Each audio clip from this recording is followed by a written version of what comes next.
اگر ہم اس کو ملتان سے لے کے چلیں یا آراوالا سے لے کے چلیں یا دیپال پور سے لے کے چلیں یا حجرہ سے لے کے چلیں تو میں نے نہیں دیکھا اس چیز کو کہ لوگوں کا وہ جوش و خروش ہو جو جلسے تک جا سکے. لاہور کے اندر جلسہ ہوا, لاہور کی جو صورتحال تھی وہ یہی تھی جس طرح کہ آپ بتا رہے ہیں کہ سیفٹی پوائنٹ آف ویو سے ضرور گورنمنٹ نے کوئی نہ کوئی ایکشن کیے ہوں گے, کیونکہ اگر خدا نہ خواستہ کوئی ایسی چیز نظر آتی تو پولیس کا بھی آپ کو ریئیکشن نظر آنا تھا. ٹھیک ہے پہلی سر, بات سیفٹی پوائنٹ آف ویو صرف انٹری پوائنٹس پہ ہی سیف کرنا تھا یا پورے لاہور کو سیف کرنا مقصد؟ دیکھیں پورے لاہور کے اندر ابھی میں آ رہا تھا آپ کے دفتر کی طرف تو میرے خیال میں ایک اشارہ ہی بند ہوا تھا تو ٹریفک تو یہاں بھی جام ہو گئی تھی. اگر ہم یہ سر وہ بات چیمبر آف کامرس کا الیکشن ہے اس کی وجہ سے ہوا ہے, اوور آل سینیریو میں آپ کو مجھے آنے میں تو گھنٹہ لگ گیا نا. پریس کلب کی وجہ سے ٹریفک بند ہے, چیمبر آف کامرس کی وجہ سے ٹریفک بند ہے, اس لیے آپ کو گھنٹہ لگا. اچھا تو باقی رہ گئی باقی جلسے کی بات کر لیتے ہیں. 3 سے 6 کا جو ٹائم تھا اس کے اندر عوام کو کتنے بجے وہاں پہ پہنچنا چاہیے تھا اور جس طریقے سے عوام پہنچی ہے یا گئے ہیں, میرے خیال میں وہ تو لاہور کے لوگ ہی نظر آئے ہیں, مگر چھوٹے شہروں سے مجھے نہیں نظر آئے کہ وہ بسوں کے اندر جس طرح جلسے میں آتے ہوتے تھے لوگ کہ ویسے یہ آئے ہوں. اور دوسری طرف آپ نے عظمیٰ بخاری صاحبہ کی بات کی ہے کہ انہوں نے جو فگر دی ہے وہ فگر کا وہی بہتر جانتی ہیں, تو اس حوالے سے یہی کہوں گا کہ ان کی فگر بھی ٹھیک ہو سکتی ہے. سیاستدان میں سے ایسے معاملات میں سچ کم ہی بولتے ہیں, سو لہٰذا اس کو کیا ڈسکس کیا جائے؟ جی کیا کہتے ہیں آپ؟ میں تو یہی کہتا ہوں جناب کہ عظمیٰ بخاری صاحبہ نے جو بھی بیان دیا ہے اس کو بھی سوچنا چاہیے, دیکھنا چاہیے کہ انہوں نے ایک فگر دی, کیونکہ گورنمنٹ ان کی ہے وہ بھی بیان ایسی دیں گے, کیونکہ پچھلی گورنمنٹ میں بھی جلسوں کی جب ہم گنتی کرتے ہوتے تھے تو یہی گنتی آتی ہوتی تھی کہ جلسے کے اندر اتنے لوگ آئے ہیں اور اتنے لوگ آئے ہیں. کاؤنٹنگ کی بات کر لیں تو وہ مجھے تو جوش و خروش نظر نہیں آیا. جو چھوٹے شہروں سے جس طرح کے لوگ آتے ہوتے تھے وہ کیا وجہ بنی وہ آپ بہتر بتا سکتے ہیں. عدنان رامے صاحب, کیسا رہا جلسہ؟ آپ تو خود منتظمین میں سے تھے اور آپ وہاں پہ رہے, جلسہ کا ایک رات پہلے بھی موجود تھے. پاکستان تحریک انصاف کی جو مین لیڈرشپ تھی وہ کیوں نہیں پہلے سے یہاں پہ آ کے سیٹل ہو گئے؟ انہوں نے لوگوں کو پہلے سے کیوں نہیں بٹھا لیا؟ جب عمران خان کا میسج تھا کہ کشتیاں جلا کر نکلو, تو یہ کشتیاں صرف عوام نے چلانی تھی, لیڈرشپ نے نہیں چلانی تھی. یہ لوگ ایک دن پہلے پہنچتے, پہلے سے تیاریاں کرتے, یا ان کو خدشات تھے اگر پہلے آ گئے تو ہمیں گرفتار کر لیا جائے گا؟ کیا کہیں گے آپ اس میں؟ بسم اللہ الرحمن الرحیم. بہت شکریہ بلال صاحب. سب سے پہلے تو میں آپ کو یہ بتاؤں گا کہ لاہور میں جب بھی کسی پارٹی نے جلسہ کیا ہے ان کو این او سی تقریباً 8-10 دن پہلے جلسے کے ٹائم سے دیا جاتا ہے. اس کے بعد جلسے کی پراپر موبلائز کرنے کے لیے لوگوں کو پراپر ایڈورٹیزمنٹ کرنے کا موقع دیا جاتا ہے, ٹائم دیا جاتا ہے. لیکن ہمارا یہ جو جلسہ ہوا ہے کبھی بھی پاکستان تحریک انصاف کو اس طرح سے جلسہ کرنے کی اجازت نہیں دی گئی جس طرح یہ سیٹرڈے کو, ہفتے کو یہ اجازت دی گئی ہے. سب سے پہلے ہم نے 8 دن اپنے لوگوں کو موبلائز کیا سوشل میڈیا پہ کہ ہم منار پاکستان پہ جلسہ کریں گے. جب منار پاکستان پہ جلسہ کرنے کے لیے ہم نے عدالت سے رجوع کیا تو ایک دن پہلے عدالت سے ہمیں 50% ریلیف ملا کہ جو ڈی سی صاحب کو ہم نے اپلیکیشن دی ہے اس پہ ڈیسائیڈ کیا جائے. ڈی سی صاحب نے 5 بجے اس پہ فیصلہ کرنا تھا. 5 بجے کی بجائے ڈی سی صاحب نے پہلے لوگوں کی توجہ کو ہٹانے کے لیے 7-8 بجے ایک نوٹیفیکیشن, جعلی نوٹیفیکیشن بنا کے دیا کہ جلسہ جلو پارک میں ہوگا.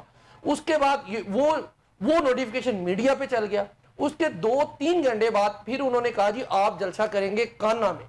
کانا بھی بہت بڑا ہے, اس جگہ کو ٹریس کرتے کرتے بھی تقریباً 2 گھنٹے لگے کہ یہ جو لوکیشن ڈی سی صاحب نے دی ہے یہ لوکیشن کس جگہ پہ ہے. جب ہم رات کو 2 بجے 1 بجے وہاں پہنچے تو ہمارے پہنچنے سے پہلے تمام راستے بلاک ہو چکے تھے جلسہ گاہ کی طرف جانے والے. صرف ایک رستہ جو ہے 10 فیٹ کا سڑک روڈ پکا وہ جلسہ گاہ کی طرف جاتا تھا, اس کو بھی 3 کنٹینر لگا کے بند کیا ہوا تھا. پورے لاہور کی پولیس ایس ایچ او کانا لوگوں کو وہاں پہ ہراساں کر رہا تھا, لوگوں کو پکڑ رہا تھا. 2-3 لوگوں کو اس نے پکڑ کے 2 گھنٹے وہاں پہ رکھا کہ ابھی یہ لوگ کوئی انتظامات نہ کر پائیں. اس کے باوجود ہماری لیڈرشپ وہاں پہ پہنچی. ہم نے تمام رخ جو ہے منار پاکستان سے کانا کی طرف کیا. پھر ہمارا جو کرسیوں کا کنٹینر ہے, ساؤنڈ سسٹم کا کنٹینر ہے, اسٹیج والی جو سامان ہے ان کو پکڑ لیا. وہ ہم نے لوگوں کو دکھانا تھا کہ جلسہ ہو رہا ہے. سب سے پہلے تو گورنمنٹ نے ہمیں یہ کلیئر لوگوں کو بتانے نہیں دیا کہ جلسہ ہو رہا ہے. اس کے باوجود بھی ہم نے جلد از جلد اپنے انتظامات مکمل کیے. اپنی مدد آپ کے تحت ہم نے جتنی ہو سکے کرسیاں وہاں پہ پہنچائیں.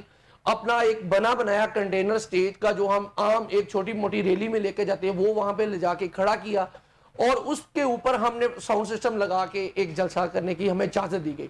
اور ڈی آئی جی آپریشن صبح 9 بجے سے لے کے 7-8 بجے تک وہاں پہ موجود رہا, تمام لاہور کے ایس پیز وہاں پہ موجود رہے, تمام لاہور کے ایس ایچ اوز وہاں پہ موجود رہے, پورے لاہور کی پولیس وہاں پہ موجود رہی, کیونکہ لوگوں کو پریشانی کا سامنا اس لیے تھا کہ لوگ جو ہر راستے کی طرف سے, فصلوں سے, لوکل روڈ سے جانا چاہ رہے تھے, لیکن انہوں نے ہر راستہ بلاک کیا ہوا تھا.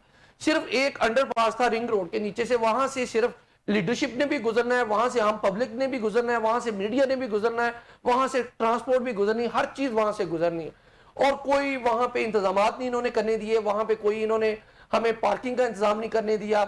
اور ایون دو کہ جتنے لوگوں نے بھی شرکت کی, پچھلے 2 سالوں سے لاہور کے 5000 ورکرز جو ہیں وہ پابند سلاسل رہے ہیں, کسی نہ کسی طریقے سے. کوئی 10 دن رہا, کوئی 2 مہینے رہا, کوئی 4 مہینے رہا. لاہور کی آلموسٹ ساری لیڈرشپ ابھی بھی جیل میں ہے. یاسمین راشد صاحبہ, محمود رشید صاحب اور عمر سرفراز چیمہ صاحب, اس کے ساتھ اعجاز چوری صاحب ابھی بھی وہ جیل میں ہیں. اس کے ساتھ جو ہے ہمارے لیڈر میاں اسلم صاحب وہ روپوش ہیں, ان کے اوپر بھی کوئی 100+ FIRs ہیں. اس کے باوجود بھی کوئی لیڈرشپ جو ہے وہاں پہ موجود, مین لیڈرشپ کے علاوہ باقی تمام لوگ تو لوکل لاہور کے MPs MNA ٹکل اور وہاں پہ موجود تھے, ہمارے اپوزیشن لیڈر صاحب بھی موجود تھے. اس کے باوجود بھی لوگوں نے بہت زیادہ تعداد میں شرکت کی. آپ یہ سمجھ سکتے ہیں کہ پچھلے 2 سالوں سے جہاں ایک شہر میں 5000 لوگ جیل میں رہے ہوں, ایک پارٹی کے پولیٹیکل پارٹی کے کتنے ایکٹیو ورکر ہو سکتے ہیں؟ 2000 3000 4000 اتنے ورکر ہوتے ہیں. وہی لوگوں کو لے کے وہاں جلسہ گاہ میں جاتے ہیں, احتجاج کرتے ہیں, اپنی پارٹی ایکٹیویٹیز کرتے ہیں.